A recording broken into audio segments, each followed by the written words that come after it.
Congresswoman for the 27th Florida District, Maria Elvira Salazar. Wonderful to be here surrounded by the future of what represents the Republican Party, the GOP, the Latinos. And an event like this, a CPAC Latino, has never been more important because we, the Latinos, are no longer just part of the conservative movement. We are the firewall that will save the Republican Party and the Republic from something that is nefarious called socialism. We, the Latinos, we are the reason that we're going to be able to win elections over and over again if the Republican Party, convinces the Hispanics to keep on voting with us. Because socialism, and as I'm sure you know, has crept in like a thief in the night, and we have been warning for years that this is happening within the Democratic Party. The Dems have been infiltrated by something that is very dangerous called socialism. We have AOC, we have Bernie Sanders, and now it's no longer just fringe voices. Now it's in the heart of the city of New York. You saw what happened.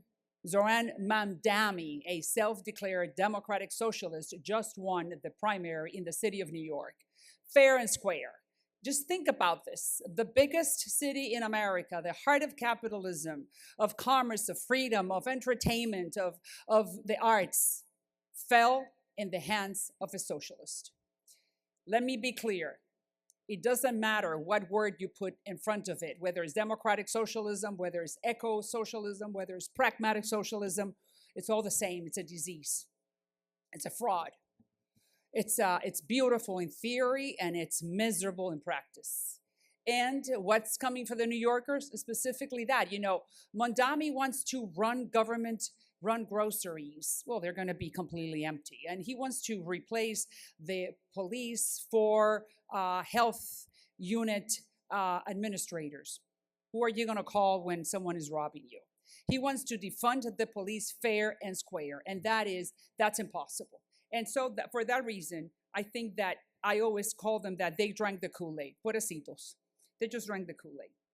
And how do I know? Because we are the daughters. I am the daughter of political refugees. I represent the city of Miami. My parents fled democratic socialism. And the city that I represent are full of people who watch their homelands collapse because of this beautiful idea that it's called socialism. It, like I said, is beautiful, beautiful in theory. It's miserable in practice. And for that reason, we are here. I am here. Because we are terrified, and we all have to be. Florida, where you are, and you're more than welcome to be in our state. This is the free land. This is the land of the free. We're still free. But now, Latinos, yes, because we have a great governor, because we have great representation in Congress. But now, Latinos, we have to play a new role in the Republican Party and in the United States. We're not just survivors. We're going to be the saviors of the party. And I'm sure that the organizers of this event, the Schlaps, a very good friend of mine, Mercedes, who I was just talking to, they recognize that the Hispanics are a major component within the Republican Party, and Hispanics are the ones who are going to bring over and over again, winning more elections. And look, why do I say this? Because the empirical evidence is overwhelming. Out of the 7 swing states that President Trump won in 2024, out of the 7, in 4 of them, Georgia, Pennsylvania, Nevada, and Arizona, the Hispanics put him over the top. Out of the 7, 4, we were a key factor for the president to win those swing states and therefore the popular vote. So now is our job to warn the rest of the country to be careful because socialism is coming. And as you know, and I say it clearly, socialism is evil, is the enemy of freedom, is the enemy of faith, is the enemy of the Jewish community, is the enemy of liberty, is the enemy of everything that makes America great. And I believe that it has to be crushed. It has to be crushed like the roach, like a roaches. We cannot tolerate or reason with evil, and you have to exterminate them. If you don't, what happens is that they will hide, they will multiply, and where you're not looking, they're going to come and devour you. They're going to come and eat you up alive. And thank God that President Trump understood that when he had to make a decision. President Obama took 20 months, I'm not sure if you know this, he took 20 months to negotiate the Iranian nuclear deal with the Iranians. 20 months. It took 20 minutes to the President of the United States to negotiate and determine that we needed to crush Iran and their nuclear capabilities. That's how we have to deal with tyrants, and socialism is a tyrant. That's why, my fellow Latinos, we know what's at stake because we have seen, I repeat, we have seen this movie before. The community that I serve has seen how anything could happen in a minute. Just look at the Venezuelans. But the United States is still the most exceptional nation on earth, and we need to preserve it because after here, there is nowhere to go. And that's why I say we need to rise, we need to speak, and we need to fight. Something else that I also wanted to talk about is immigration. And I'm not sure if I'm going to switch to Spanish. I may be speaking some Spanglish. Immigration is right now, as I was talking to Mercedes, one of the most important topics that are affecting this country. We know that the President of the United States promised that he was going to deport those illegals who were criminals. Of course, the Tren de Aragua, the MS-13, they may all go back unmercifully.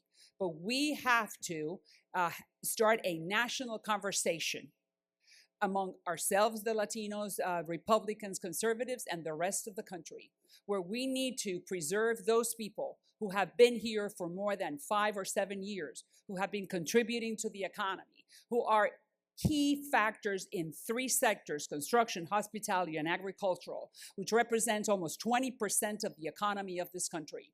That layer of people that indeed they came in illegally, yes, indeed they broke the law, but someone gave them a job, and that have given them a job for decades.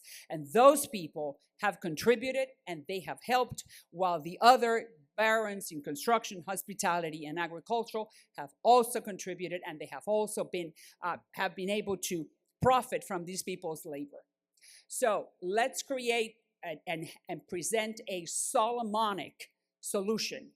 Let's cut the baby into 2. And I, as a representative and legislator of the state of Florida, where we understand very well what those people have contributed and mean to the United States growth and the economy, I'm going to be presenting within the next few weeks a very consequential and Solomonic piece of legislation called the Dignity Act. It's not amnesty, it's dignity. Let's give dignity to those people. Let's bring them out of the shadows. We're not offering path to citizenship. We're not going to offer them any type of government programs. They will have to pay for their own health insurance. They will have to pay a fine, but then we're going to allow them to continue working and helping us in those key sectors that are so instrumental for the United States economy. If we send that message to the Hispanics, as the Republican Party, I am sure, and as I've told the president on many occasions, Trump will be for immigration what Lincoln was for slavery and what Reagan was for communism. If someone can fix this problem, which has been happening for the last 40 years because neither political party has been able to solve the immigration problem, it's Donald Trump. That's why he is the man, and this is the time. Now, with the BBB, I'm sure all you know that we're going to be signing within the next few days the big, beautiful bill. That bill allocates $150 billion to secure the border. Yes, seal the border, secure it, and make sure that no one else comes in, whether illegals or fentanyl or arms or drugs or child sex traffickers. Let's seal the border.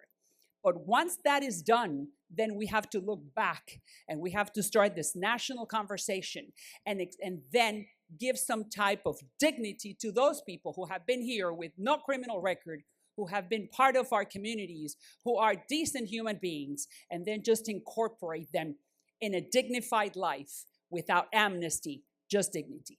Thank you very much for your time. May the Lord help us be able to save the Republic against socialism and continue this wonderful experiment that the Founding Fathers created and that the Lord Almighty has blessed us. Thanks again.